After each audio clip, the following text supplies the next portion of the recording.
নিষিদ্ধ ঘোষিত সংগঠন আওয়ামী লীগের ঢাকা লকডাউন কর্মসূচির সর্বশেষ পরিস্থিতি জানাতে নারায়ণগঞ্জের চাষারা চত্বর থেকে দৈনিক বাংলাদেশের ডিজিটাল ফেসবুক পেজে যুক্ত হয়েছি আমি মোহাম্মদ রাকিবুল হাসান।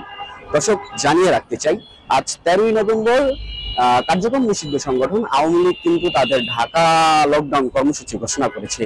সেই কর্মসূচির কোনো প্রভাব কিন্তু নারায়ণগঞ্জে এখন পর্যন্ত লক্ষ্য করা যায়নি এবং এই কর্মসূচিকে ঘিরে নারায়ণগঞ্জের আইন শৃঙ্খলা বাহিনী কিন্তু অনেকটা তৎপর ভূমিকায় রয়েছেন। তারা গতকাল রাত থেকেই কিন্তু বিভিন্ন রকম টহল, গাড়িগুলো থামিয়ে তল্লাশি, এসব কার্যক্রম পরিচালনা করছেন।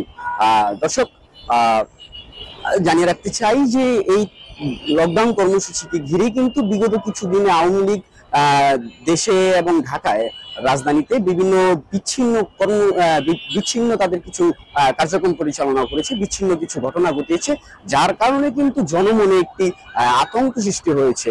যার কারণে কিন্তু নারায়ণগঞ্জে স্বাভাবিক সময়ে যে পরিমাণ যানজট লক্ষ্য করা যায়, যে পরিমাণ যানবাহন লক্ষ্য করা যায়, তার থেকে তুলনামূলক কম যানবাহন লক্ষ্য করা যাচ্ছে। অর্থাৎ এখানে স্পষ্ট বোঝা যাচ্ছে যে জনমনে কিছুটা হলেও আতঙ্ক বিরাজ করছে আওয়ামী লীগের এই কর্মসূচিকে ঘিরে।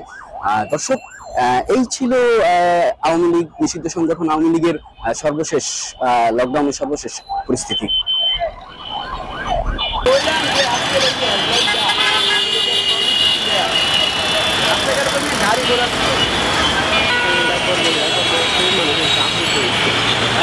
আমার মা